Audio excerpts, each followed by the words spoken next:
All right, good afternoon, class, and welcome to week number 4. That is right, week number 4 of your 9443 class, which is your academic libraries class.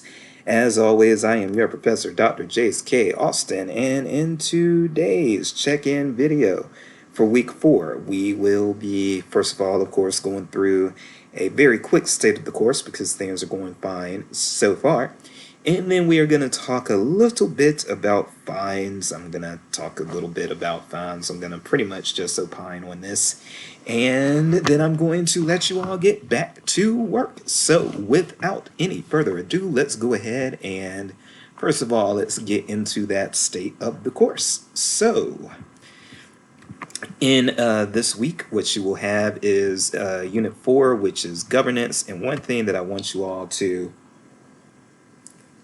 be mindful of is that a lot I'm cautious to say most, but a lot of academic libraries recognize a lot of colleges and universities recognize their librarians as faculty as opposed to staff, and because they are recognized as faculty, there are certain privileges and benefits that come with that, among those being that um, academic libraries, academic librarians, a lot of times are represented on faculty senate, and they participate in faculty like university-wide faculty committees. And I have had my share of those. I've been on UMKC's writing board. I was on Coastal Carolina's faculty senate, so forth and so on. And if I'm ever again a practicing academic librarian, then I will likely again end up in one of those roles. And there's so many committees that you can have at a college or university. You have the curriculum committee and athletic committees and parking committees and all kinds of stuff. And so there's a lot of service to be done. And so there's a lot of places for librarians to go ahead and get their service in one of these particular committee appointments. So when we talk about governance, we do want to make sure that our voices as academic librarians are heard, because we don't want too many university decisions to be made without us having a seat at the table, especially because a lot of times, even with professors who love the library still ends up being an afterthought. And if the library is an afterthought, then it's going to take academic librarians to be on these committees and stick up for the library and say, well, in my perspective as a librarian, I feel this, that, and the other, and that will hopefully get open-minded faculty to consider what's being said, and it helps for the academic library to represent itself. So this is a very important unit. I feel that all of the units are important anyway, but this is a very important unit, just because of the fact that governance is something that a lot of times you don't learn about it in library school, but it is something that you will be probably expected to participate in if you are at a college or university where the academic librarians have faculty status. Then there are plenty of colleges and universities where academic librarians only have staff status as opposed to faculty status. It does vary from institution to institution. I don't know which is actually more prominent, but I will say that that's something that you're probably going to want to look out for when you are actually searching, when you are on the job search. You're probably going to want to say, hey, I want to be somewhere where librarians are recognized as faculty, or I want to be somewhere where librarians are recognized as staff. And the reason why you may want to know these things, there are two big reasons. One is job duties. If you are at a place where librarians are recognized as faculty, then that also a lot of times means that either they are on tenure track, or they are still, even if they're non-tenure track faculty, they are still expected to publish, present, so forth and so on. And so you want to be mindful of those things, because that's going to affect your workload, and you want to know what you are getting into as far as how much you're expected to produce. And even at places where academic librarians are recognized as faculty, there are going to be differences in the expectations. If you are at a research institution, if you are at Mizzou as an academic librarian, or at, Yale, Harvard, Chapel Hill, the big R1s, the AAU schools, and all that stuff. And if you don't know these terms, then please Google them. The AAU schools, Washington University of St. Louis, and Mizzou are the two AAU schools in the state of Missouri. And if you're at a place like that, then you're going to have to do quote unquote heavier publishing than somebody who is at a place where librarians may be a tenure track and have faculty status. But if it's a comprehensive teaching institution like Coastal Carolina, where I was at before I got this job at Mizzou, then the expectations for publishing and presenting aren't going to be quite as stringent. But if you're at a place where librarians are recognized as staff, then you may not have much in the way of publishing and presenting duties at all. Okay, so that's something that you want to be mindful of as you are on the job search and looking for where your landing spot is going to be. The next thing that I'm going to say with the state of the class, and I've gotten this question once in the question message board, and then I've also gotten a few emails about it, so I'm going to go ahead and mention it in this video. When it comes to your, where is it? Okay, your review of the academic library website.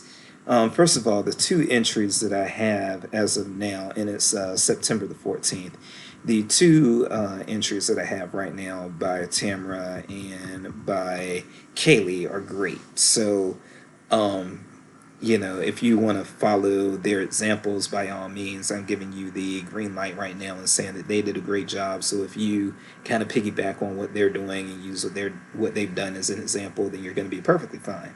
However, another thing that I want to say is people are asking me about the required length of this post. And what I'm going to say is just try to be concise, try to be easy to follow. How the length that you're putting in is actually not, well, I shouldn't say not, because if it's not long enough, if you don't include enough information, then that is going to affect your grade. But I'm not looking for a word count or anything like that. So if you can deliver this content in a, in a concise manner, then by all means do so.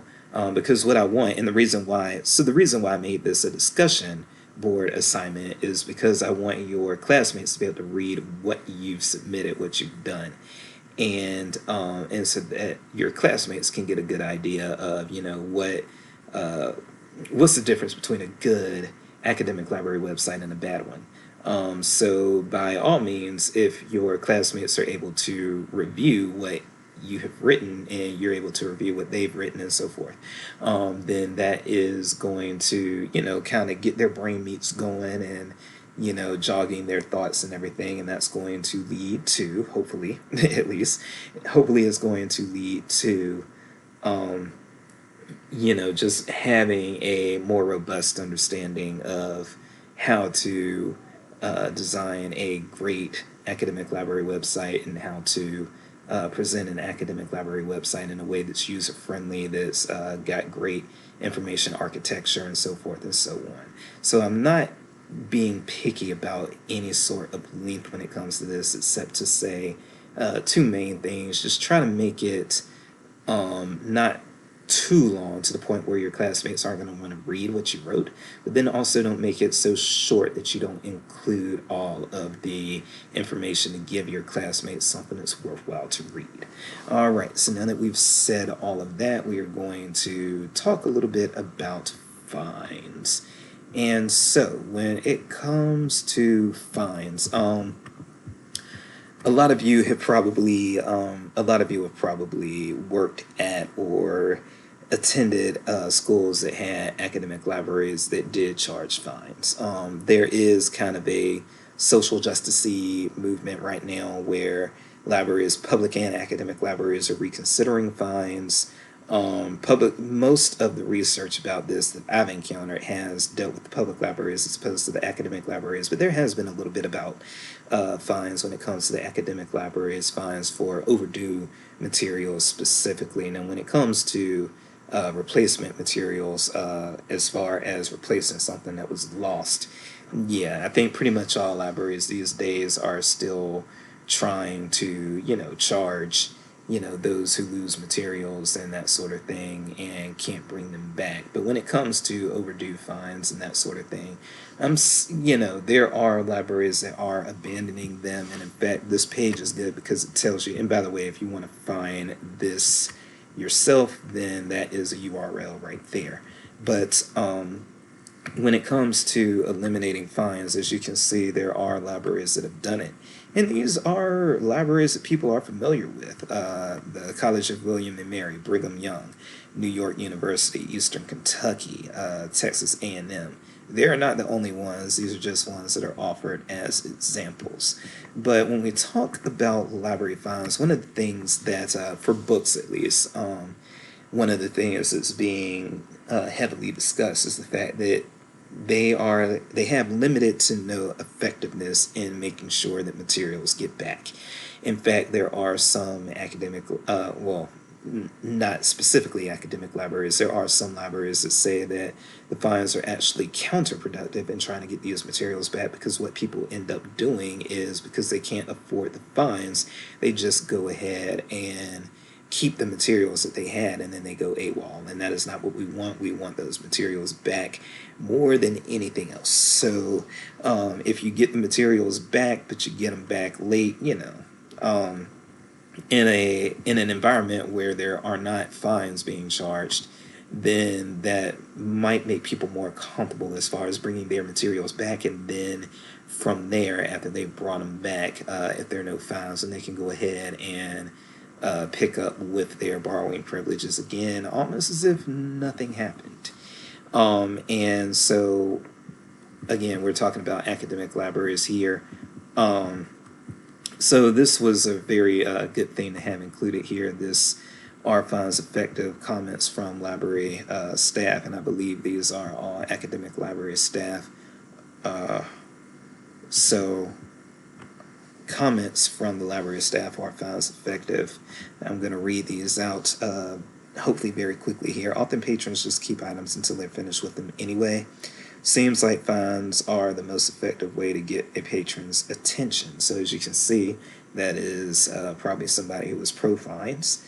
I think it lands on people differently. And this is more, that sentence at least is more my position on it. I think it lands on people differently. The people who are most dependent on the library are also the least likely to be able to pay. This bothers me, but I've not found a replacement for fines and encourages the behavior we like to see. So that is something to tuck in your brain meats. I support finding alternative ways to encourage reliable borrowing and returning. I think daily fines are only effective with people who tend to be diligent in the first place. People less responsible don't really care. And that, I can say that especially if your fines are like 5 cents or 10 cents per day for books and materials, if somebody is going to keep something 5 days extra for 50 cents, they don't care anyway. What fines create, however, is a retention issue. And yes, because most people do not like to part with their money if they don't have to. So I'm seeing more pro-fine comments there than I would if I were looking at a lot of the public library rhetoric that is out right now. But still, again, there are libraries that have eliminated fines, and the degree to which this is effective is probably varying. No, I would say this. To me, yeah, there's no one size fits all. I think that a lot of it does depend on institutional culture and climate and that sort of thing. And one thing that I would say about this is, especially when I worked at the community college, which was my favorite job, when I worked as a community college librarian for Midlands Technical College in Columbia, South Carolina, One thing, yeah, we had fines there, but our community college students were the type that would take fines seriously, that did want to avoid having to pay that money and so forth. Okay, so when you get people who are in that situation, and you have community college students who may or may not, I don't want to stereotype pigeonhole, I don't want to stereotype community college students as being irresponsible or less responsible or anything. I don't think that there's anything that would back that up. But I will say that I do think that the community college that I worked at, the fines were a great way to get the students' attention and to keep them from reoffending. However, we did have quite a few students who just they didn't use the library anymore, because even if they only had $1 or $2 worth of fines, they were not willing to pay that. All right, so those are some things to keep in mind. But I do think that at some other schools that I've worked at, the fines may have been more counterproductive, and overdue fines were probably not an encouraging thing, or were not something that prompted students to actually bring their materials back on time. So, I do not think that there's a one size fits all. I think that you have to actually know and be familiar with your student population, and then you have to judge accordingly. If you've got a population that will respond to fines by being more responsible, then great, implement fines. But if you have a student population that is not likely to be motivated by fines, then why charge them? Because then they just become a counter motivator. And another thing that I would say about this, though, is yes, this to me is more specific to like books and videos and things like that. When it comes to in-house technology, or technology like laptops that some academic libraries do rent out these days, I would say that in those situations, you probably actually do, I would say, regardless of institution, you probably do want to keep the fines in place, because you have to penalize, I believe, when it comes to technology. You have to make it worth it for people to turn things in on time and to not do something silly. We actually did, at one of my previous institutions, we actually had somebody who checked out a laptop and then tried to pawn it. And so these are the types of things that, if you have students that are doing this type of thing, definitely, if they don't bring the thing that they had back, then you gotta get them. You gotta get them. Because there's too much money that's lost when those technology equipment items don't come back. But even for the overdue fines, you have to, I think that it's worthwhile to actually charge very heavily in those situations. If you got somebody who rents out like an iPhone charger, which a lot of academic libraries are renting out now or loaning out. If you loan out a iPhone charger and then the student is just like, well, if I'm a day overdue with this iPhone charger, it only costs me $1, so I'm just gonna go ahead and keep it until I find my iPhone charger, and then they just wind up keeping it forever. I think that you have to be in a situation where you are really, really making it painful for them not to bring those technology, that sort of technology loan out back. Okay, so, and that's just my personal opinion. I think that most of the literature that is focused on whether or not fines are effective are really dealing with books, videos, the standard types of materials, but not the equipment rentals, the iPhone chargers, the headphones, and things like that. And what you always want to do is, you always, in my opinion at least, I think you always want to make sure that with technology loan outs, you make the overdue so expensive that it's not worth it for them to have it overdue. So, because, still, if I can hold on to an iPhone charger for, 2 days for only $2 when I'm looking for the one I lost, and nobody else gets to use the iPhone charger because I've kept it like that and we have a limited supply of them, then, I don't know, because I think that if it's been lost for 2 days, you probably want that person to just go ahead and buy a new iPhone charger. But you have to incentivize them doing that. So that's my 2 cents on it.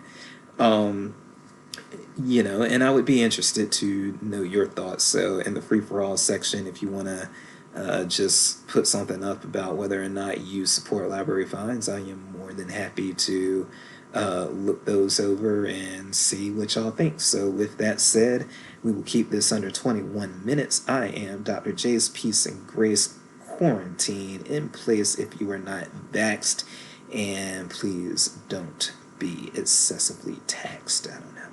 All right, y'all have a great one, and we will check in with you next week. Bye bye.